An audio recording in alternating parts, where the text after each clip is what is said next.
All right. So, yeah, thank you, everyone, for being here. Today, we're talking about redefining your idea, your concept of what it takes to market your law firm. I mean, I've been doing this for almost a decade. Mark's been doing it a few years longer than that.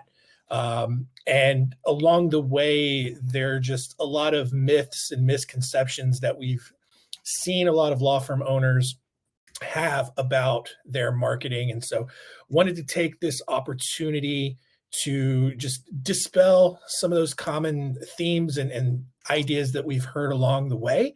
We're going to go through a handful of them, like 5 or 6, I think.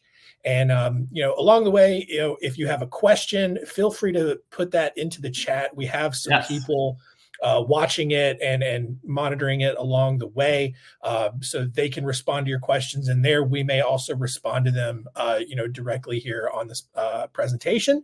But other than that, I think we can just Yeah, dive one in there. second. Yeah. Before we jump in, so I think we've got about 6 kind of myths or misconceptions we've identified that we think are relevant. I'm really excited to dive into this session with all of you. I think we picked some things that I hope are challenging to you, and that kind of advance you forward in either your understanding of marketing or your execution of your marketing. Really excited for this session.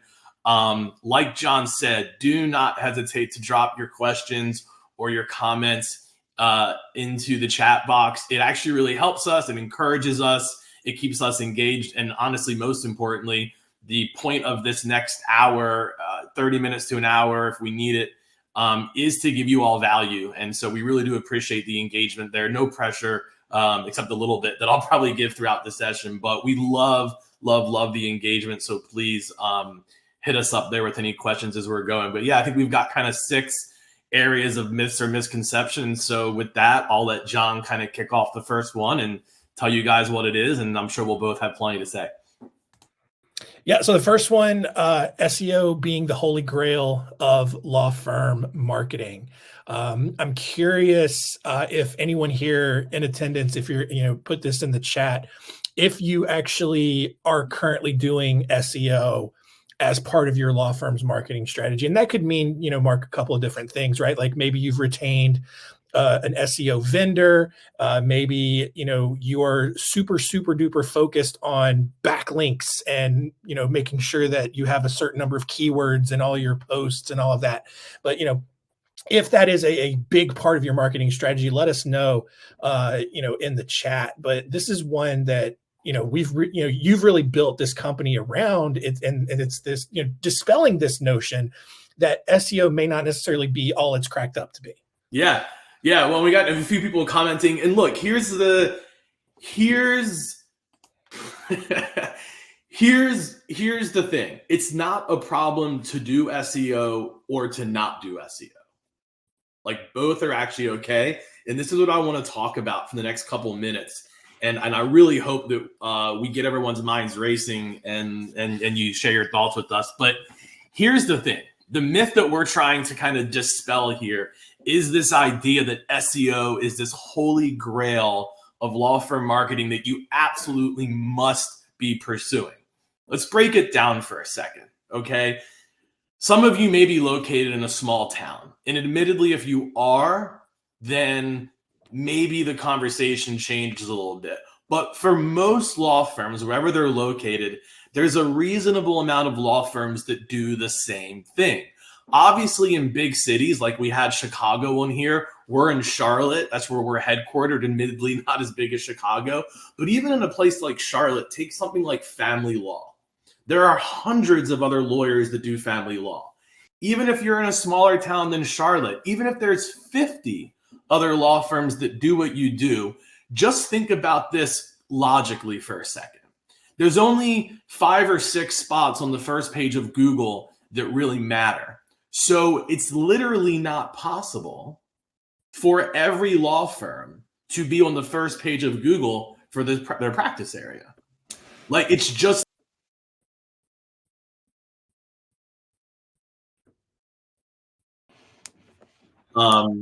it doesn't, unfortunately, but that's where the conversation should end. In terms of this idea that you must be doing SEO, right? Like that's what we want to dispel. John, anything you'd add to that? Yeah, and honestly, one of the things that I'm actually starting to see, and it's almost like Google's heard us talk about this for so long, I'm starting to see on some search results that they've gotten rid of pages altogether, and it's just like an infinite scroll. But still, your point and your concept still remains true, right? Like people are only going to keep scrolling so far down a search result. And on top of that, if you do a search for a law firm, whatever, family lawyer, Charlotte, North Carolina, it's not just law firms that show up. It's a bunch of directories, it's bar associations, That's true. other kinds of legal services that have even more SEO power in their websites that are going to get pushed higher up. Yeah, like attorney referral services, and things like that. Exactly. Yeah, I think, and I think what I want people to understand here is we're not attacking SEO as a concept. What we are trying to do is attack a little bit of what it's become in the world of marketing. Okay. Yeah. What to put in a nutshell, I'm going to repeat myself a little bit because I can't stress this enough. What I hope all of you attending this session today walk away with regarding SEO is an understanding that not every law firm can succeed there. So don't feel like you must pursue it. Mm-hmm. That's the point that I really want to make. If you do want to spend money on it, or you do want to proactively pursue improving your search ranking, great. Just understand it's competitive. Just understand that it's pricey. I don't know if anyone has a question or wants to comment on what I'm about to say, feel free, but I see a lot of people throw away money at this because marketing companies will slip an SEO service into a package that costs a couple $100 a month or $500 a month. And it's really to make you feel like the box is being checked. But the truth is, no SEO service, usually for less than $1,000 or multi-$1,000 a month is really going to make much of an impact. In other words, I would say as a rule of thumb, nothing's 100%, but as a rule of thumb, if you're not spending thousands of dollars a month on SEO with an SEO company, and by the way, we are not an SEO company, so this is not a plug to hire us to do SEO. But if you're not spending thousands of dollars a month on SEO, like active SEO, then you probably don't need to be spending any. Yeah. It really can be binary like that. But and here's why.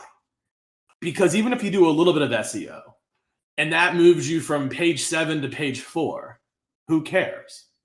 Or to John's point, if Google's moving towards a more infinite scroll, if you were showing up 50th and now you're showing up 30th, who cares? If 30th is where you're going to cap out, which my point is, if you're doing little SEO, you are eventually going to cap out. You're not going to kind of crack that top 10 or that first page unless you really go all in on it. Again, there's exceptions. Sometimes it might be the amount of like having less competition, being in a super small town. But generally speaking, a lot of law firms chase after SEO, waste money, waste mental energy. We're a content marketing agency, so we do focus on things like blogging and things and videos. But like the main focus of those things isn't actually SEO, because doing a few blogs or doing a few social media posts isn't going to make a huge dent in that. So yeah. I'll just kind of repeat myself if I keep going. John might have a thought or two before we move to the next topic. But does anybody have a question about SEO or anything that we're saying? I mean, does anybody want to tell us we're wrong? That's okay too.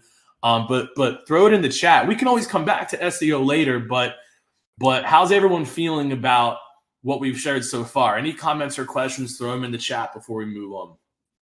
John, while we're waiting on that, any thoughts from you? Yeah, so kind of a little sneak preview here. I was looking at the data from our upcoming legal marketing trends report. And one of the things that really stuck out to me is about half of law firms that are doing SEO actually have no idea if they're ranking on page 1 or like the top 10 results of any given search term. And there was another 10 or 20% that said that they knew that they were ranking on at least 1 or 2. So the vast majority of people who are doing SEO aren't even sure if it's even providing an ROI for them. and providing positive results for them. And so to your point, a lot of money getting thrown out the window at the very least for, not being really sure of the results that are, coming And out of it's not just money, right? I think that's the thing I also want to make sure I'm communicating is it's also mental capital or strategic it. capital, right? It's when you're thinking about your marketing strategy or you're talking to a marketing agency like us and you feel this need to make sure that this box is being checked. And I just want to give you permission today to realize it's okay to be all in on SEO or not really give a shit. Yeah. Like that's like not giving a shit is okay when it comes to SEO. Because unless you're really going after these high rankings for major search terms, it's just not, it's a distraction, right? It's a distraction. So hope that resonate. I'm going to take the lack of comments as what we're saying is agreeable and connecting with you all. So glad to know that. Let's dive into our next myth. Absolutely. Another one, I'm good at getting referrals. I think a lot of law firms especially would say like, yeah, the majority of my business comes from referrals. So obviously I'm really good at it. Who wants to be confident enough to hop on the chat and tell us that they feel like they're good at getting referrals and why? I wonder if after the SEO point, people are gonna be like, I'm not gonna say anything. I'm not yeah, so look, here's the thing. I mean, maybe some of you would agree with this statement, or maybe you wouldn't, but generally speaking, most law firms feel like they're pretty good at referrals. My experience says this is because many law firms still get a large majority of their business from referral, right? But let's actually put on the lawyer hat for a second, right? Right? One doesn't mean the other. Just because the majority of my business comes from referrals doesn't actually mean I'm doing good at referrals. And that's why this is kind of a myth that we want to address. If you've read some of our content or watched any of our socials or been to a webinar in the past, you probably know the stat that I'm going to throw out there, but it's worth repeating. That only about most law firms and really most businesses are only getting about 1/3 of the referrals that their existing network is willing to give them. Okay, only 1/3 of the referrals that your existing network is willing to give you. So even if you get a lot of business from referral, how do you know what percentage you might be missing out on, right? For every one referral you're getting, how do you know that there aren't another one or two that people don't send you because they simply forgot about you or they didn't think of it in the moment? Or like they're talking to someone that could use a referral and that light bulb just doesn't go off. Like, oh, why don't I connect them to Stephanie or to Marty or to Anne? Okay. Or to Peter in Chicago, right? Like why don't like people just forget about you and they don't think of you always in the moment? John, what do you want to add about this referral myth?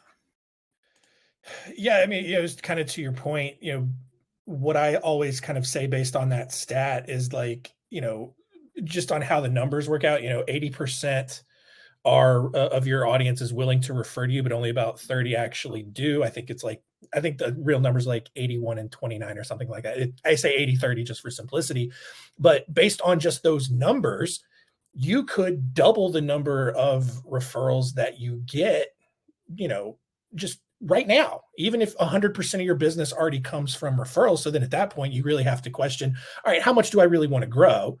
And those are just all the kinds of fun conversations that I have with lawyers at bar conferences and stuff like that, when they're like, oh, I don't really need marketing or anything like that. All my business comes from referral already. Yeah, that's a great point. I mean, that's almost like a part 2 to this myth, right? Like, yeah. Oh, I don't need marketing. I get most of my business through referral. Right. That actually could have been a separate slide. We didn't create that one, but that's a great point. So I mean, not only, and to John's point, what we're basically saying here is not only are you maybe not as good at referrals as you think, but marketing can actually be a solution to increasing referrals. And to be clear, we're talking from your existing network. We're not talking about attorney referral services, okay? Right. We mean referral in the true meaning of the word, as in your clients or your past clients or your referral sources, other lawyers, other professionals, your friends, your neighbors, whomever, sending you a referral, right? Marketing can play a role in that, and we'll kind of talk about that in one of the later slides. But the short version is, using marketing to stay in touch, stay top of mind. Because the real culprit here, the reason that this myth exists, is because of an overall failure to stay top of mind with your network, remind them what you do.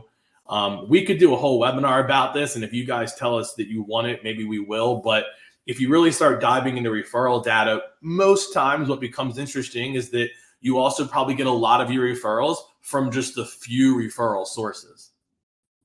Yeah. So when you think about almost like call it like a referral utilization rate or something like that, the percentage of people that are willing to refer to you versus the percentage that do, that's actually an alarming gap.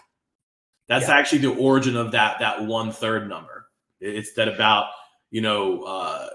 for every 3 people that are willing to send you a referral, only 1 actually does.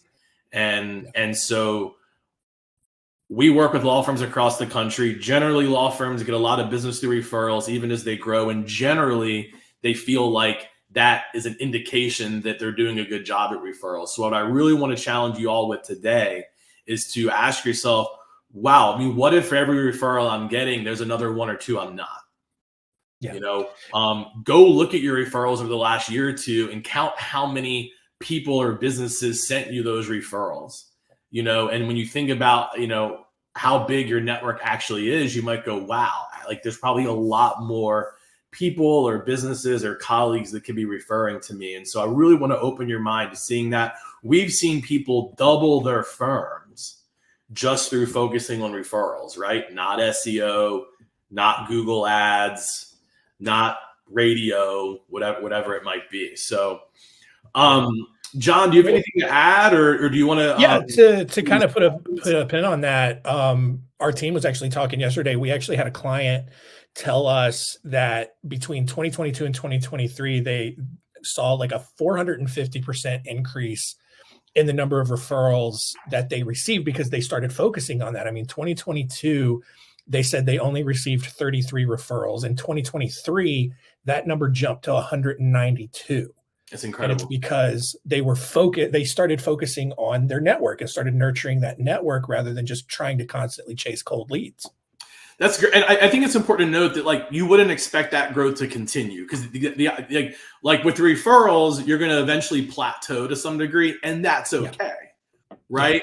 Yeah. Like if your network is this big, and you're only getting referrals from this, this amount of it. Once you start to really tap into your network, the only way your referrals grow is if you keep growing your network. So, we don't expect referrals to increase every year, but what we do believe and data shows is that the average law firm is underperforming in this area, that the baseline should be higher. And so you want to think about how you can get that baseline higher. Marketing, specifically content marketing, is one of the ways to do that. It's certainly not the only one. Let's do this. Had a couple comments about the SEO conversation. I want to tackle those real quick while we're doing that. Yeah. If anybody has any comments or questions about the referral conversation, throw them in. We'll grab those if we have time, and then we'll move on to our third myth. But Stephanie brought up kind of, okay, so I guess the question here, Stephanie, and you can chime in if I'm misunderstanding, but is what do you do with your current service provider who's probably going to be including an SEO service? Are there companies that just focus on building and maintaining the website and that's it, a la, not necessarily including SEO services? Yes, there are absolutely companies out there that build and manage websites without making SEO a focus. We are one of them, but that doesn't mean you have to hire us. It's also okay to go to your website provider and say, hey, what exactly are you doing for me on the SEO side? And am I paying a specific price for that? Because that may be something you also could just opt out of. Okay. Maintaining a website, hosting the website, that is all separate from whether or not they are actively doing SEO. And the key word there, Stephanie, or anyone, is active. Are they doing anything actively? Okay, they may have just updated some meta tags on some pages the very first time and called that SEO, which it is, but are they doing anything actively on an ongoing basis? So I would say if you have an SEO or a website company, this is for everyone, find out if they're doing any SEO on an active or ongoing basis, find out if you're paying for that, and then decide if you want to be or not. Okay, it's not, and when you reach out and ask them, make it clear you're not actually saying, hey, you're doing anything wrong. It's just like, hey, I want to better understand the service I'm receiving. What is the SEO piece? What am I paying for it? So all right. And then we got another question from Savannah about any other marketing tips on improving referrals through marketing. Well, okay, John, so this is tough because we'll probably tackle this in some of our later myths. So can we think of anything that's not already coming up? Put on your own events like we're doing right now. Yeah. Like put on workshops and webinars. Yes. Invite people in your network, especially if you're B2B. You can invite people to like be guest speakers and things like that. Starting a podcast is actually a great networking tool. People don't often think about a podcast as a networking tool, but if you want to have guests on your podcast, then that's a way of networking. But to be honest with you, a lot of what we believe comes through content, which we'll get to. But, even the things that used to be done back in the day that no one does anymore, like birthday cards or holiday cards, like the name of the game, Savannah, is staying top of mind. Yep. We call it TOMA, top of mind awareness, TOMA. Been around since before the internet, and it's just that like that hasn't gone away. Like people often don't send you a referral, not because they don't want to, but because the light bulb just doesn't go off. They don't think of it. But, I always compare it to, it sounds so silly, but I think people get it. Like if you bump into a friend in public that you haven't seen in a while, and it's like, oh my gosh, it's been so long, we should hang out. Then 4 or 5 days later, you're planning your weekend, event or whatever, right? Whatever you're gonna do this weekend. You're so much more likely to think of that person and shoot them a text or a call to hang out because you just bumped into them, right? So how consistently are you staying in touch with your network so that when that moment presents itself, they think of you? It's really at its root, it's answering that question. So I hope that helps a little bit for everyone. Awesome. So let's move on to number 3, in that branding doesn't matter for small law firms. Mark, why? I get because it doesn't, John. Well, I mean, I get Coca-Cola has the polar bears and the red stuff and the Christmas stuff, and that's good because they're a big company and they're a lifestyle and a brand and all that, but not a small law firm, right? Yeah. I say in a very scripted way to set you up. I love it. Hey, I just want to say real quick, we've had 5 or 6 people join in the last 10 minutes or so. All good, but hop onto the chat and tell us your location and your practice area. If you signed on recently, we just kind of love knowing who we're talking to. The chat is over there on the left-hand side of the screen. So just let us know where you are and your practice area or your profession. And if you got any questions, throw them in there as we're going. But okay, so branding doesn't matter for law firms. If you think this at all, you're probably correct in the way you're thinking about it. Maybe you're not thinking about it this way, but most times that I've interacted with not only law firms, but even marketing professionals that don't talk about branding, the thought process seems to be here that branding is things like what you see with big brands, Coca-Cola, Nike, Starbucks. People think that we're talking about like this like messaging and taglines and like creating like this essence or this feel, like if my firm was an animal, what animal would it be? You know? And listen, like that stuff's fun. Like I'm a marketing person. I like that stuff. I got no problem with that.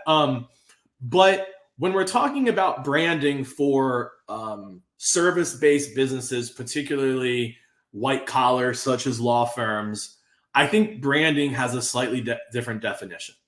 We're not talking about a logo. We're not talking about a message. We're not talking about, a signage at a sporting event, right? We're not talking about just that stuff. What we're actually talking about is reputation. See, all of a sudden, like if I asked all of you out there, does the reputation of a law firm matter? I would assume all of you are like, yeah, 100%, absolutely. When you really think about it, that's what branding primarily is for a small law firm. Branding is your credibility, your expertise, your authority. It's having the appearance of an expert or being one of the best at what you do. You know, now in a lot of states, if you're not board certified, you can't call yourself an expert. That's fine. I know that, but you can make yourself look like the expert. Okay. And that's done through your marketing. That is done through your website. That is done through your content. That is done by if you speak or present or like all the things you could do. It's nice to think that if you're actually good at what you do, people will know, but that's not realistic, right? Like how do people actually know how you perform in court? Or how do people actually know how good of a job that you do with transactional work for your clients? You know, John, what are some of the, I'm kind of putting you on the spot here, but what are some of the things that come to mind that law firms can do actively to build their brand, AKA reputation, credibility, et cetera? Yeah, I mean, to your point, like you don't have to be the legal eagle or the wrecking ball lawyer, whatever. Like you don't have to do that, but it's really about just, again, going back to that top of mind awareness, just making sure people understand the ways that you help your clients. And so, if you right, like education is a way of being seen as an expert. Yeah, absolutely. And so like, for example, let's say, if you are just, this is a really broad, basic example, but it'll make sense. Like if you are a personal injury lawyer, there's so many different things that fall under the personal injury umbrella.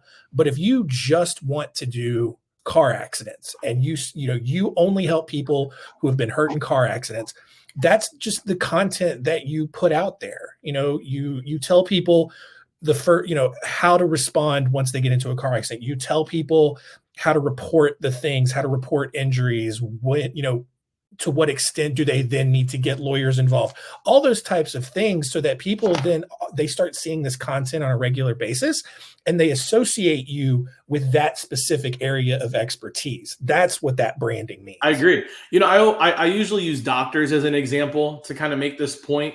Look, I'm a big Apple guy. I'm on an Apple computer right now, right? When we think about branding for Apple, it's really very like meta, right? Like it's think different, like that tagline. And it's really about this feeling or this essence. Now, listen, I'm not telling you to never do that for your firm.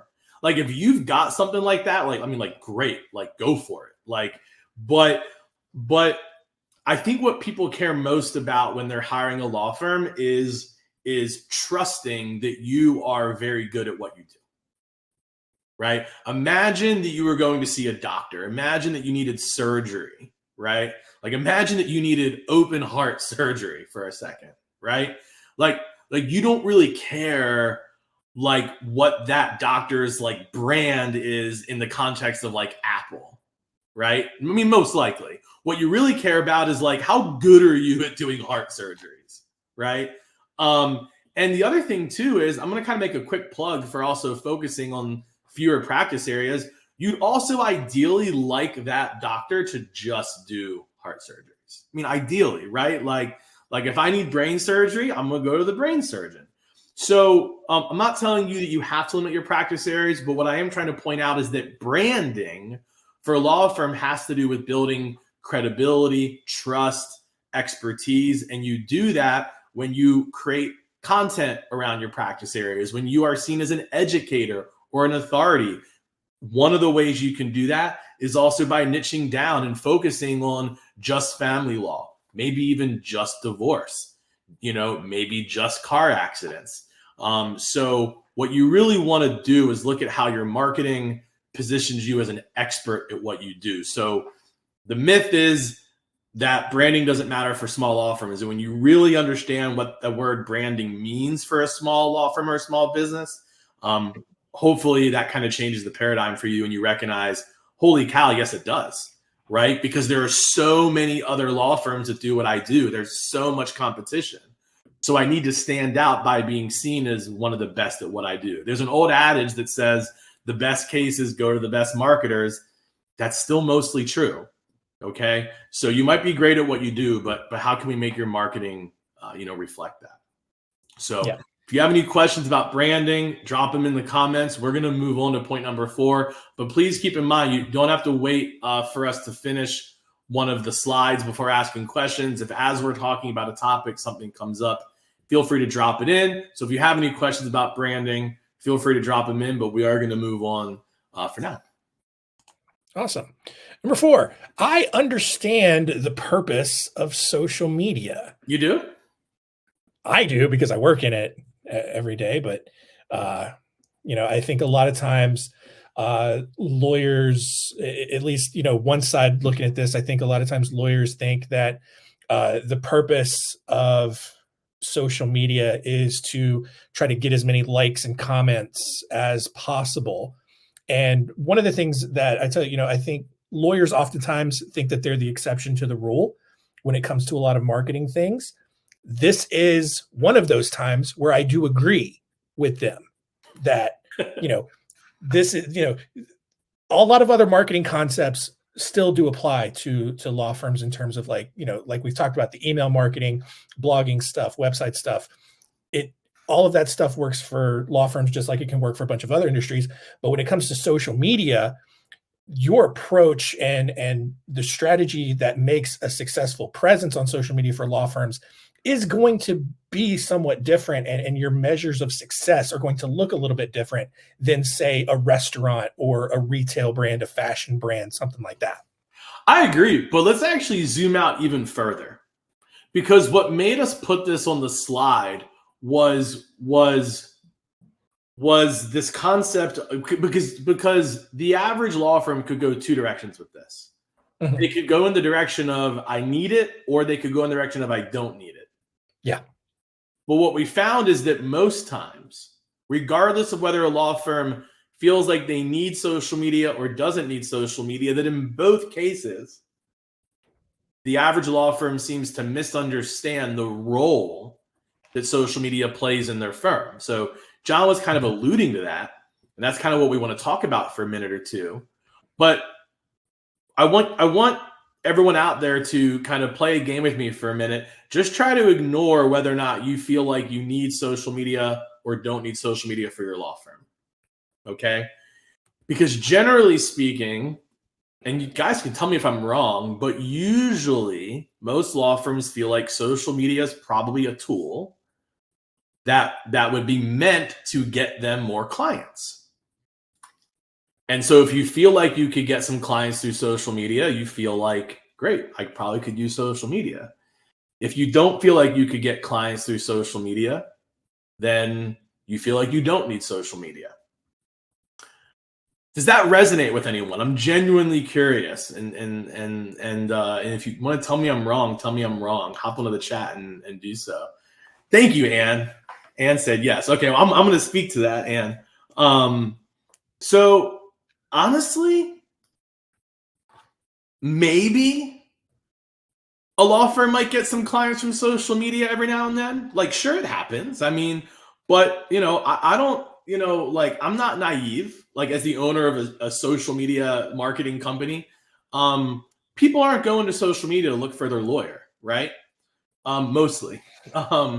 So I'd like to change the paradigm of social media in everyone's mind. I don't think social media is meant to be a place to generate leads or or prospects, right? Or book consultations. I think social media is a place to, does anybody want to guess? Because we said it earlier. I gave you the abbreviation. Ooh, our Charlotte friend, that's correct. In the chat, someone said it's the second place a potential new client will go to learn more about what we do. I actually agree with that. I'm going to come back to that. But there's another thing social media does that we talked about earlier. Does anybody know what it is? I will tell you this. It's one of the main reasons we use social media, at least one of the reasons we used to individually.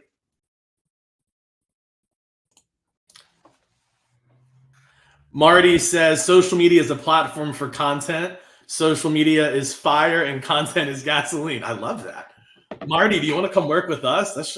I love the word usage there. Valerie says to connect. Yes, Valerie, everyone's right, but Valerie's the closest to the point that I'd like to make, which is to connect. So I'm just going to change the language there, Valerie, a little bit. And when you're a business, especially a law firm, I think the point of social media is to stay in touch. It's to stay in touch with your network. It's to stay top of mind, right? So if you're a small law firm, step number one is encourage as much of your existing network as possible to follow your socials. That's just another outlet that you keep in touch, that you stay in touch with your network. Okay. So now if we go back to some of the conversations we already had earlier, where we talk about like referrals, the last thing we talked about branding, like building credibility and expertise. Social media is just another place to stay in touch. To Marty's point, put out that fire content, share blogs, share videos, share resources, really build that credibility. And to our friend in Charlotte in the chat, as they pointed out, when people do find your firm, especially younger people, and they're doing their due diligence, they're doing their research, they're probably going to go beyond your website and look at your socials. So not only is social media a place to stay in touch with your existing network, but it also becomes another place for prospects to do research. And it becomes another place for you to have something that the other law firm doesn't, whether that's the social media presence itself or just better content. In none of what I just said did I talk about getting clients from social media. I talked about using social media to stay in touch, to stay top of mind, and for social media to be another tool in which people will specifically look you up and get more information about you. They didn't necessarily find you through social media. So if you walk away with that understanding of social media, I hope you'll agree that there is a benefit for all small law firms that have social media, right? Because it's not about whether or not you think your potential clients are going to social media to find their law firm. It's about using social media to stay in touch with your network and allowing social media to be almost like another brochure for your law firm, much like a website is.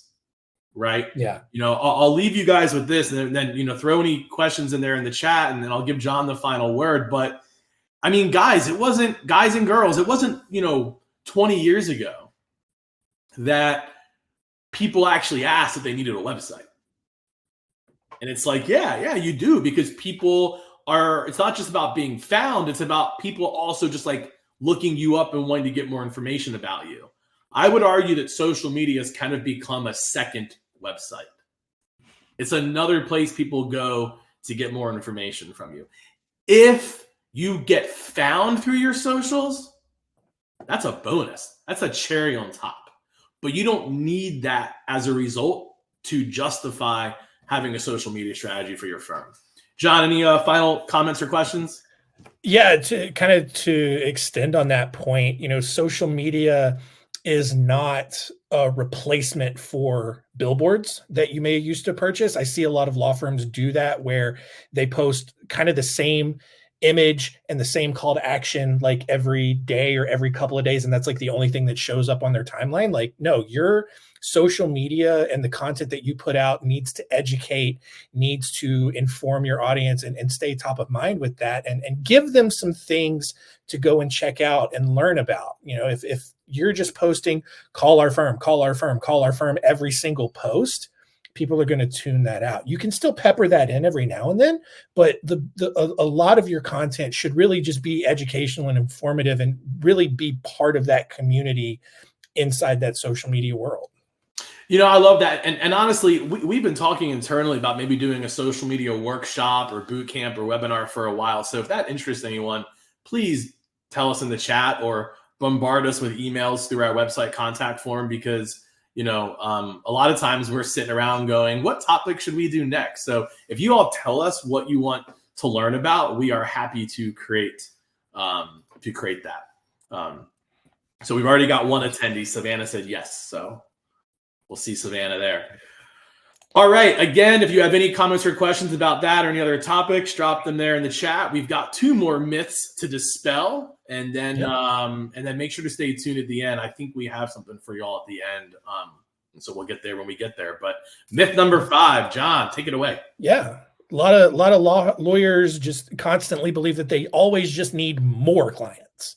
You know, I need more leads. So I need more clients to come from more leads. And that's not necessarily the case. Why is that?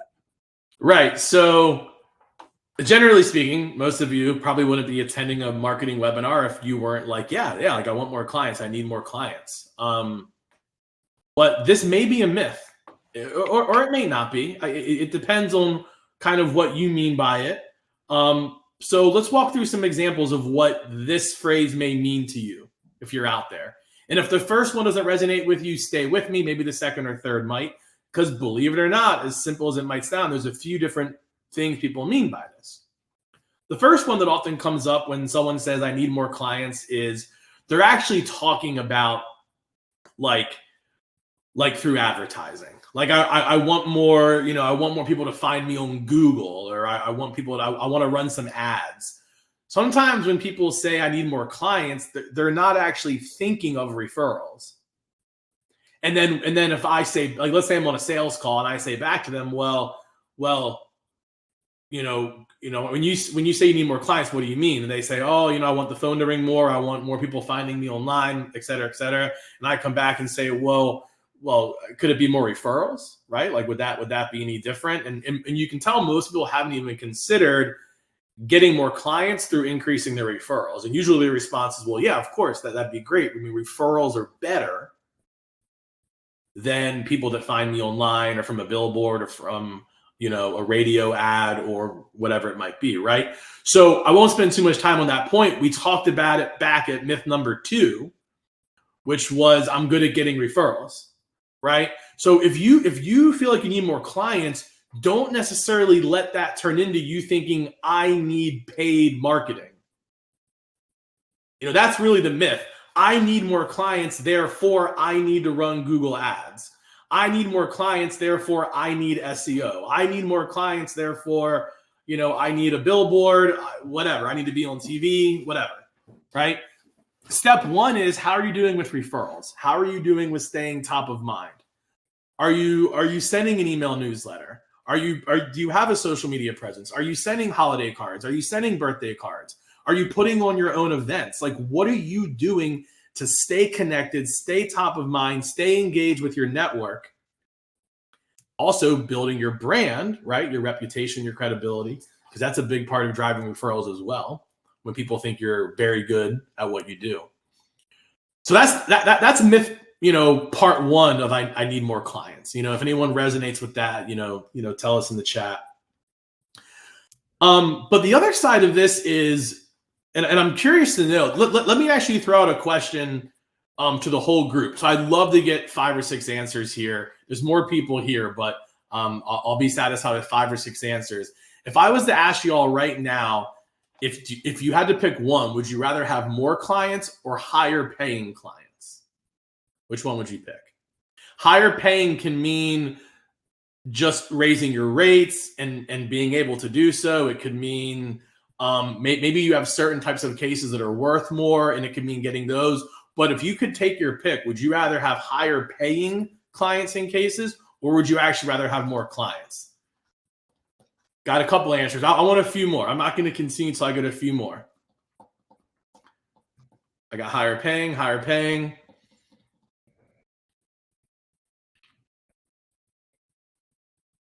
I love Stephanie. I'd rather have better quality clients, the ones whose files will be billed out for more work. Totally.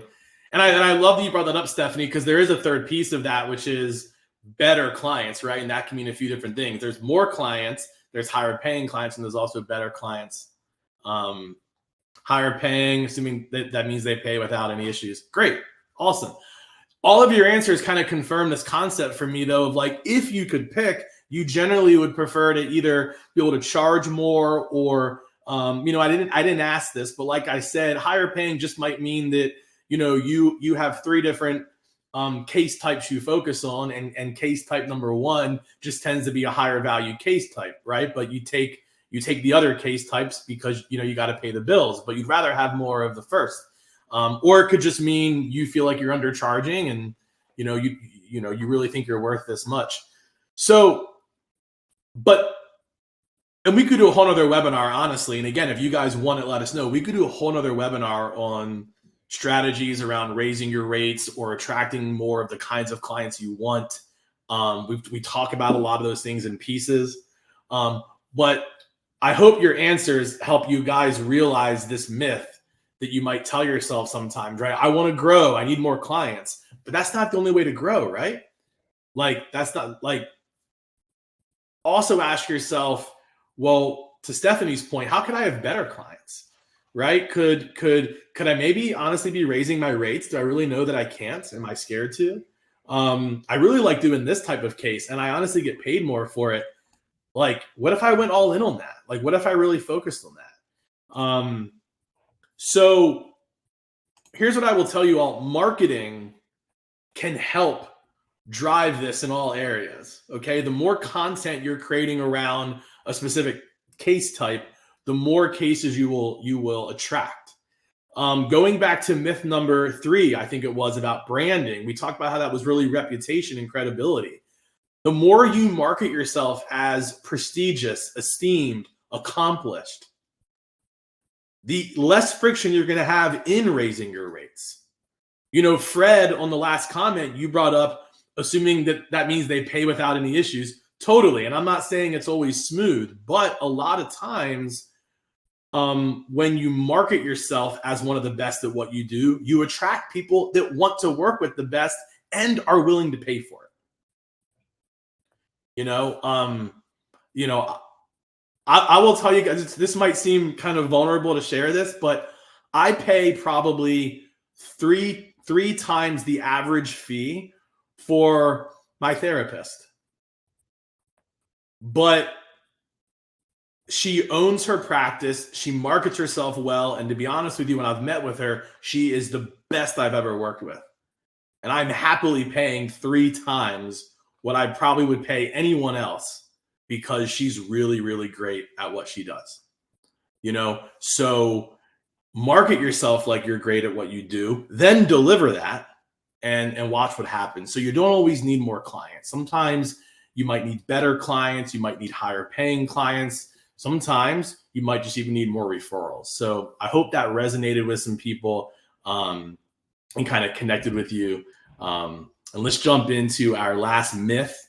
We've got about 5 minutes left in the webinar. So if you have any other burning questions, drop them now while we're talking about our last myth. Yeah. And I think that this last one really kind of connects with what you've been saying, because this last myth is that lawyers truly understand the purpose of content marketing. And I think, to your point,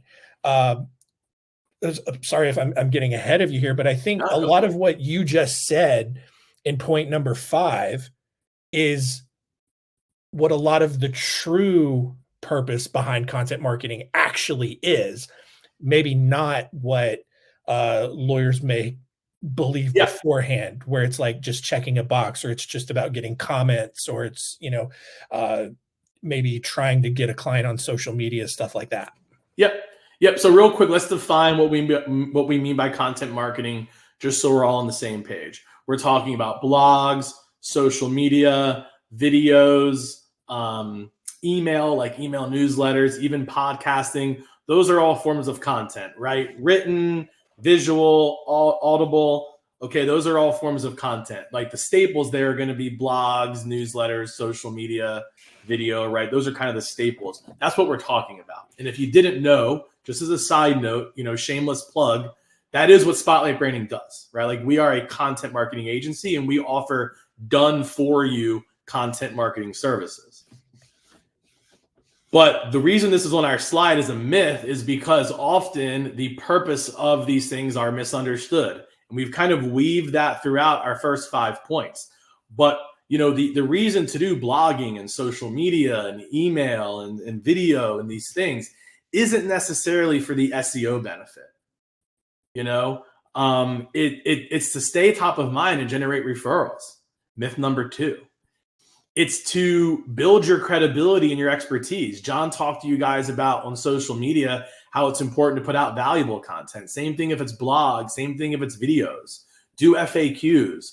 Do blogs about common situations your clients are in and how you help them. This is educational content. And that really helps elevate your reputation, your brand, right? Like that's myth number 3. So when we talked about myth number 4 was social media. And then a myth number 5 we just did was about getting more, needing more clients and how that might not be the case. Like John gave you a stat earlier how we have one client increase their referrals by 400%. But we've also seen clients attract higher paying cases. To Stephanie's point in the chat, we've actually seen clients attract better quality clients, easier to work with, more prepared, more of the kinds of clients they want. So content marketing isn't necessarily about SEO. It isn't necessarily about people finding you online. It's about staying top of mind, building your brand and your reputation, attracting more referrals, attracting better clients and higher paying clients. And then the last piece that I'll leave you all with on this particular note is content marketing also makes all other marketing efforts work better. So if you do go run some Google ads and your website is full of blogs, videos, etc., like you're going to have better conversion, right? But even networking is marketing. Like you going to a networking event or a bar association meeting is marketing. And if you go there and you get 10 business cards and you have an email newsletter you now can send those people, content marketing, aka your email newsletter, is making your networking work better because you now have some like a marketing machine, a content machine to kind of back it up and help it. So just really understanding the role content marketing plays in your marketing as a whole is what we really hope to communicate here. And again, look, this is what we do. We don't do Google ads. We don't do SEO. We do content marketing. So if you do need any help and you want a company to do your blogs, to send an email newsletter, to create and manage your social media, hit us up. That is what we do. Or keep attending our webinars because we'll also tell you how to do it if you want to do it yourself. Obviously, we'd love for you to hire us. Got to sign off here in a minute, John. Is it cool if we jump to our last slide? Yeah, absolutely. And again, we got like 3 minutes. So if you have any questions, throw them there in the chat and I'll knock them out. But a couple of things before we let you run. John, can you put the link in the chat, the booking link? Yes. Yeah, don't sign off just yet. A couple of things for you guys to know. If anybody is interested in talking with us, we had a promotion where it was $2,024 off of our services. We were running that at the end of last year, and it was so popular that we've extended it through the end of January. So that offer is available. But regardless of that offer, if you'd like to connect with us, the link is in the chat. Please grab that link, book a time with us, no obligation. It's a completely free consultation. But we'd love to connect with you, learn more about your firm, see if our services can help. And even if they can't, we'll get you pointed in the right direction, whether that's more free content from us or we might even refer you to somebody, right? So check out that link. If you want to connect with us and see if we can't help. Got about 1 or 2 minutes left. Any other questions? Throw them in the chat. Any comments? Did you like the webinar? Was it helpful? Maybe what stood out to you the most? I'd love to hear from a few people what they found most impactful. So any questions or kind of what you found impactful, and we'll kind of wrap up with that. Throw it in the chat before you sign off. Yeah. And one last point I'll make, if anybody's typing up some questions, especially about the last point, I think content marketing is really the foundational piece of your marketing strategy. I think a lot of times law firms, to kind of go back to the first myth, they start with SEO and they often get frustrated with the results. But I've talked with a bunch of SEO providers and even pay-per-click providers, and they say their jobs are so much easier if they start working with someone who already has a library of good content already on their website that they can pull from and work with and create landing pages out of. So appreciate that, John. Got a couple of comments coming in. Really appreciate. Savannah says staying top of mind was most impactful. Yeah, I mean, it's so funny, right? Because even before the internet, like this is a concept that existed forever in marketing. The more you stay top of mind, stay in touch, the more business you're going to get. And really, we see the internet as a tool to help us do that, right? And kind of going back to myth number 1 about SEO being this holy grail, we think that's kind of detracted from this, right? Like we think the point of the internet is to rank on the first page of Google, rather than realizing really marketing strategies as old as staying top of mind. The internet can actually be a tool to help us do that. Instead, when we think of internet marketing, we just get really lasered in on SEO or paid ads like Google ads, and we kind of miss some of the real simple things that blogs, social media, email, etc. can do for us, like stay top of mind. Again, I'm going to sign off here in a minute. Any final questions? Anything you found most impactful, drop it in the comments. Anne, you were very engaged. I appreciate it. She said that confirmation that chasing SEO is not the right thing. Yeah, listen, we're trying to liberate people. Right? Anne, obviously double check that you don't already have great SEO, right? Like if you are ranking on the first page of Google for some things and you're getting a lot of what we would call organic traffic, right? People finding you organically through search. Well, I mean, don't change that, right? But generally speaking, most law firms aren't, but yet they're chasing it, through paid services. And, unless there's really some tangible benefit that can be demonstrated to you, and you're usually, again, among the higher paying people, because again, you're probably not going to get much real SEO for a couple $100 a month, right? People are paying thousands and thousands of dollars a month and still not always succeeding. All right. Awesome. Cool. No other questions are coming up. Really appreciate your comments, your engagement, your feedback. Please, please, please. Number 1, if you have any topics that you want us to talk about in the future, put them here or fill out our contact form on our website. And again, there's a link right there from Mamie. It's a Spotlight branding link. If you want to book a call with us, grab that now. We'll leave it up for maybe the next 30 seconds or so. But grab that link and you can schedule a consultation with us. It is completely free, no obligation. Love to chat with you and see if we can't do some of that content marketing for y'all. So yeah, it was a blast. John, any final comments from you? No, good. Yeah. Thank you. Stephanie, Savannah, Charlotte, Fred, all you for the good engagement and playing along with us and answering some questions. And I don't know if any of you out there follow our socials, but if you do, you might know that John's a little bit of a brand in and of himself. And John, I really think I want to challenge you in the future. I really want you to always have a really great joke prepared for the end.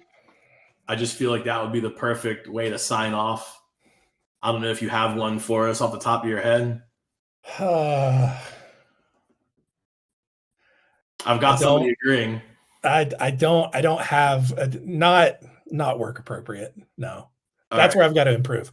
I've got jokes. They're just not appropriate for this setting. Well, if you want to see some of those jokes, make sure to hit up our YouTube channel or our socials. They're all on our website, spotlightbranding.com. And maybe attend the next webinar and make sure to stay till the end, and we'll see what John came up with. All right, everyone. See you next time.